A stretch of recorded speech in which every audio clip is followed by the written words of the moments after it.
السلام علیکم، کیسے ہیں آپ؟ ٹھیک ہوں گے۔ آج کی ہماری ویڈیو کا جو ٹاپک ہے وہ حقیقت پر مبنی ایک کہانی ہے۔ کیسے ایک والدین اپنی اولاد کی تربیت نہ کر سکا اور اس کے بیٹوں نے اس کے ساتھ کیا سلوک کیا، آئیے اس ویڈیو میں جانتے ہیں۔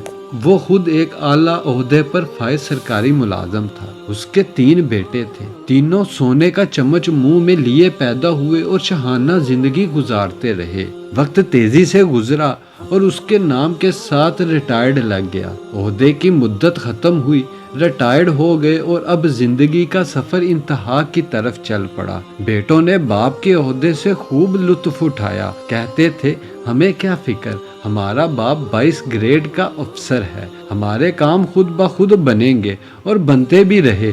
ایک ٹیلی فون کال پر سب کچھ قدموں میں حاضر ہو جاتا تھا۔ پھر وہ دن آ گیا جب بیٹے یہ بھول گئے کہ یہ وہی باپ ہے جس کے نام و عہدے کی وجہ سے لوگ ہمیں سر کہتے تھے۔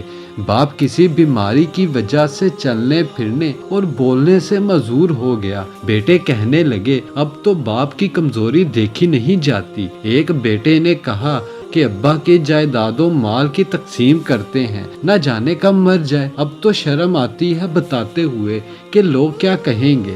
جب دوست آتے ہیں تو سامنے یہ بوڑھا پڑا ہوتا ہے، چلو ایک نوکر مستقل ان کے ساتھ رہنے کے لیے رکھ لیتے ہیں جو ان کا خیال رکھے۔ 20,000 ماہانہ دے دیں گے اور اسی گھر کے ایک کمرے میں باپ کو فرش پر گدا لگا دیا گیا۔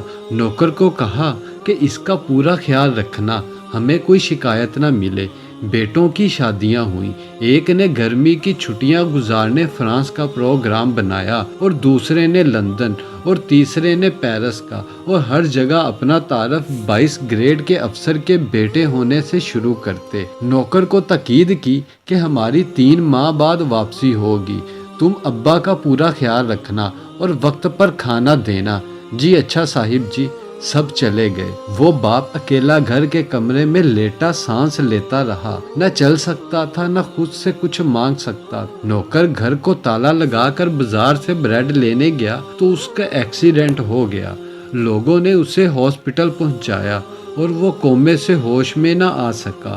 بیٹوں نے نوکر کو صرف باپ کے کمرے کی چابی دے کر باقی سارے گھر کو تالے لگا کر چابیاں ساتھ لے گئے تھے۔ ملازم اس کمرے کو تالا لگا کر چابی ساتھ لے کر گیا تھا کہ ابھی واپس آ جاؤں گا۔ اب بڑا ریٹائرڈ سرکاری افسر کمرے میں لاک ہو چکا تھا اور وہ چل پھر نہیں سکتا تھا، کسی کو آواز نہیں دے سکتا تھا۔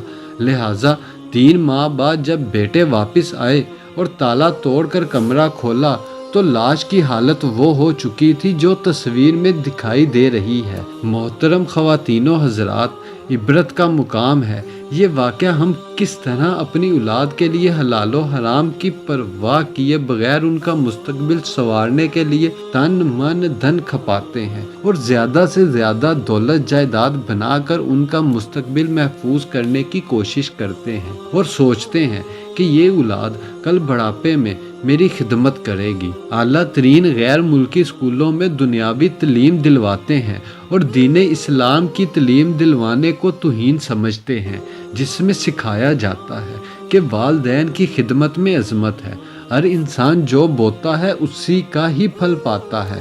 ہمیں بھی سوچنے سمجھنے کی اشد ضرورت ہے کہ ہم اپنی اولاد کو کیا تعلیم دلوا رہے ہیں، کہیں ہمارا حال بھی ایسا تو نہیں ہونے والا۔ ذرا سوچئے۔ اللہ تعالی ہم سب کو رزق حلال کمانے کی توفیق عطا فرمائے۔ آمین ثم آمین۔